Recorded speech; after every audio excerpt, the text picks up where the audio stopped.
Act 2. The common room of Proctor's house, 8 days later. At the right is a door opening on the fields outside. A fireplace is at the left, and behind it is a stairway leading upstairs. It is the low, dark, and rather long living room of the time. As the curtain rises, the room is empty. From above, Elizabeth is heard softly singing to the children. Presently, the door opens, and John Proctor enters, carrying his gun. He glances about the room as he comes toward the fireplace, then halts for an instant as he hears her singing. He continues onto the fireplace, leans the gun against the wall as he swings a pot out of the fire and smells it. Then he lifts out the handle and tastes.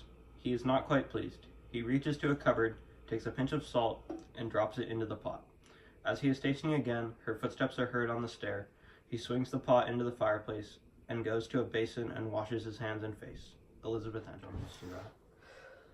What keeps you so late? It's almost dark. I were planting far out the forest edge.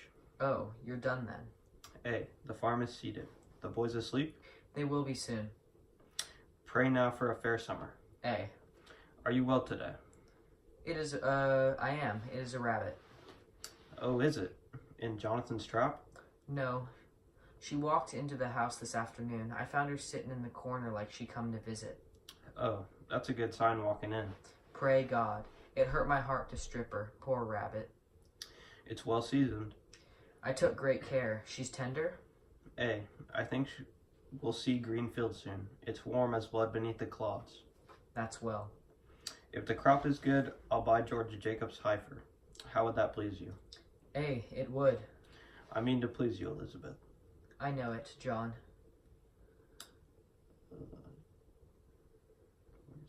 The farm's a continent when you go by foot by foot, dropping seeds in it.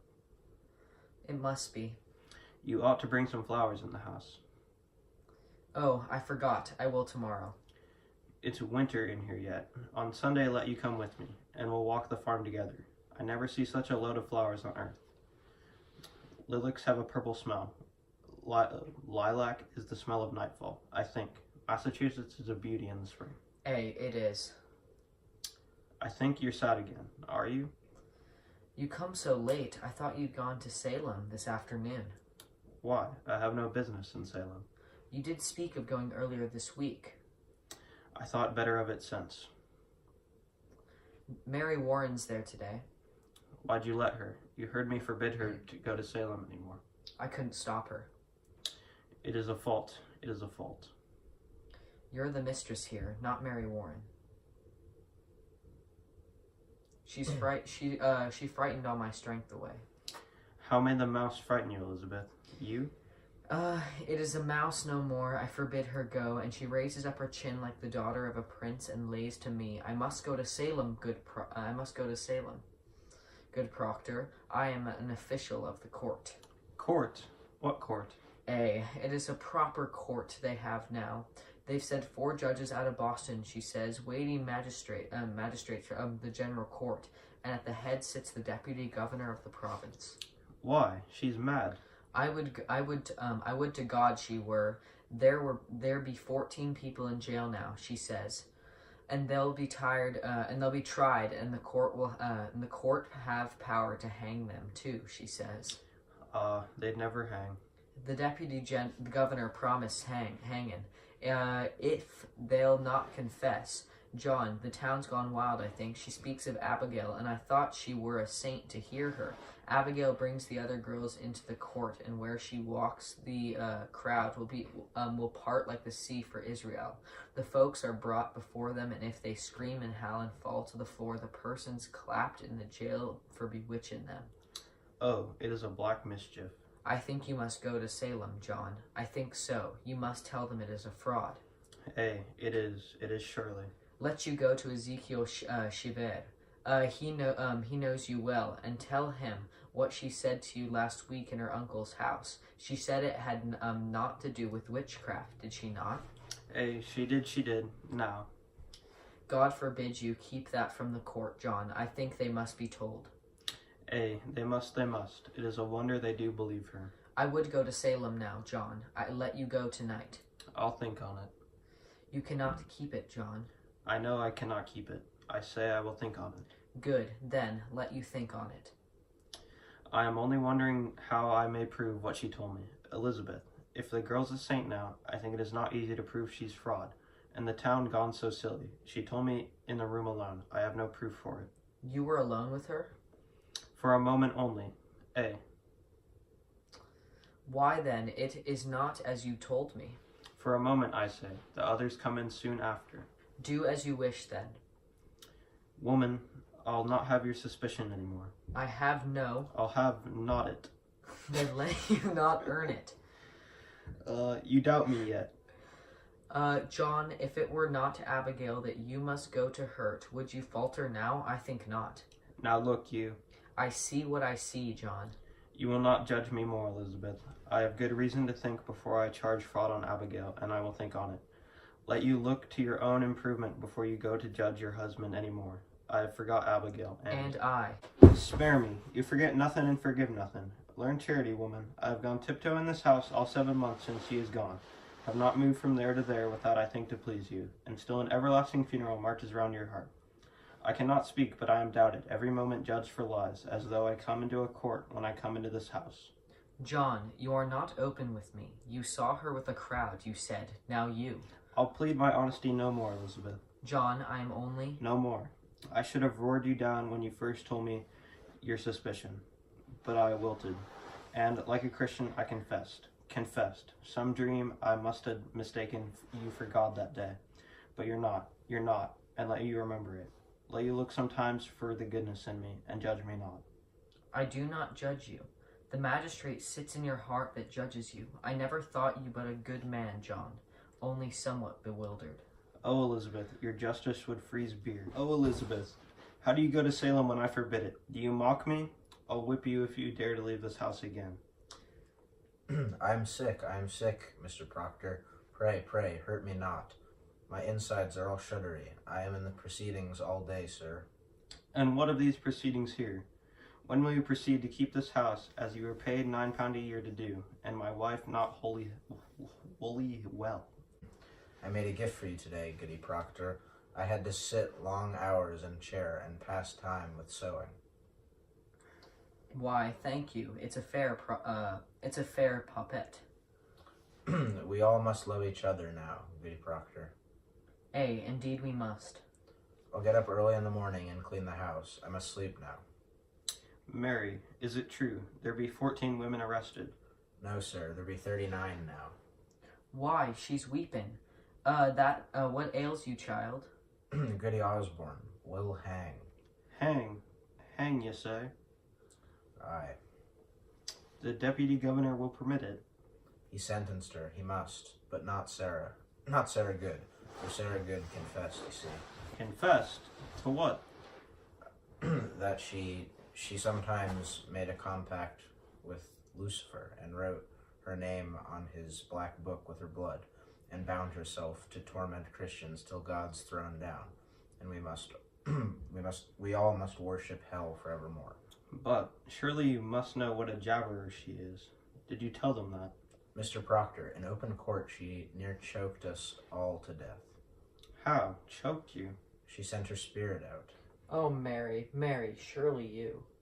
She tried to kill me many times, Goody Proctor. Why, I never heard you mention that before. I never knew it before. I never knew anything before. When she come into the court, I say to myself, I must not accuse this woman, for she sleep in ditches, and so very old and poor. But then she sit there, denying, and I feel a misty coldness climbing up my back, and the skin on my skull begin to creep, and I feel the clamp around my neck, and I cannot breathe air. And then I hear a voice, a screaming voice, and it were my voice. And all at once I remembered everything she'd done to me. Why? What did she do to you? So many times, Mr. Proctor, she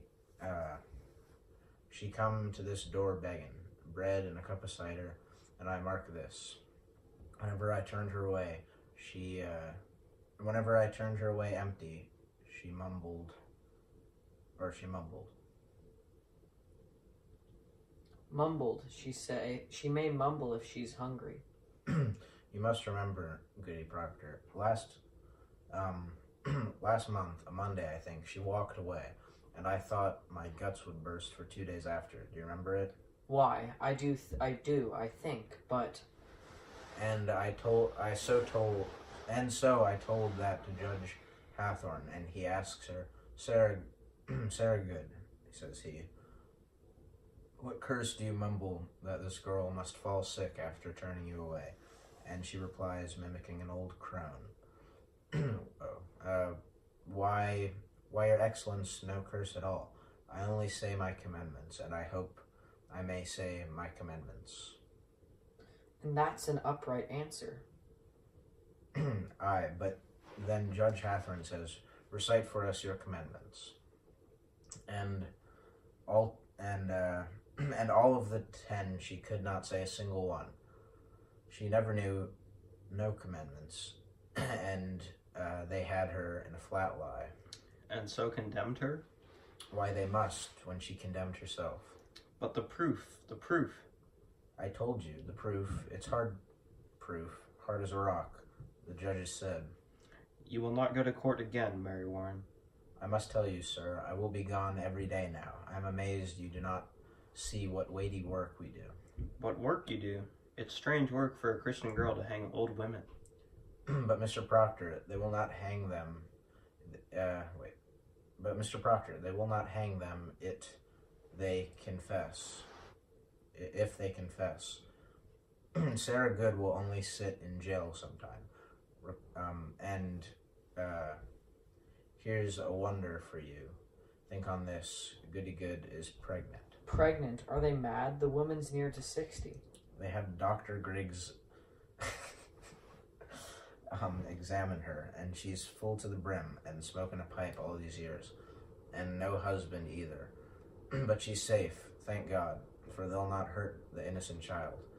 But that's not a marvel. You must see it, sir. It's God's work we do. So I'll be gone every day for some time. I'm an old official of the court, they say, and I'll official you. I'll not stand whipping anymore. Mary, promise now you'll stay at home. The devil's loose in Salem, Mr. Proctor, but we must discover where he's hiding. I'll whip the devil out of you. I saved her life today. I am accused. Somewhat mentioned, but I said never to somewhat mentioned, but I said never see no sign you ever sent your spirit out to hurt no one. And seeing I do live so closely with you, they dismissed it. Who accused me? I am bound by law. I cannot tell it. I hope you'll not be so sarcastical no more. 4 judges and the king's deputy sat to dinner with us but an hour ago. I would have you speak civilly to me from this out. Go to bed. I'll not be ordered to bed no more, Mr. Proctor. I am 18 and a woman, however single. Do you wish to sit up? Then sit up. I wish to go to bed. Good night, then. Good night. Oh, the noose. The noose is up. There will be no news. She wants me dead. I knew all week it would come to this. They dismissed it. You heard her say. And what of tomorrow? She will cry me out until they take me. Sit you down. She wants me dead, John. You know it. I say sit down. Now we must be wise, Elizabeth. Oh, indeed, indeed. Fear nothing. I'll find Ezekiel Chivert. I'll tell him she said it were all a sport. John, with so many in the jail, more than Chivert's help is needed now. I think. Would you favor me with this? Go to Abigail. What have I say to Abigail? John, grant me this. You have a faulty understanding of young girls. There is a promise made in any bed. What promise? Spoke or silent, a promise is surely made, and she may dote on it now. I am sure she does, and thinks to kill me, then to take my place. It is her dearest hope, John. I know it. There be a thousand names. Why does she call mine? There be certain danger in calling such a name. I am no goody-good that sleeps in ditches, nor Osborne, drunk and half-witted. She dare not call out such a farmer's wife, but there be monstrous profit in it. She thinks to take my place, John. She cannot think it. John, have you ever shown her somewhat of contempt? She cannot pass you in church, but you will blush. I may blush for my sin.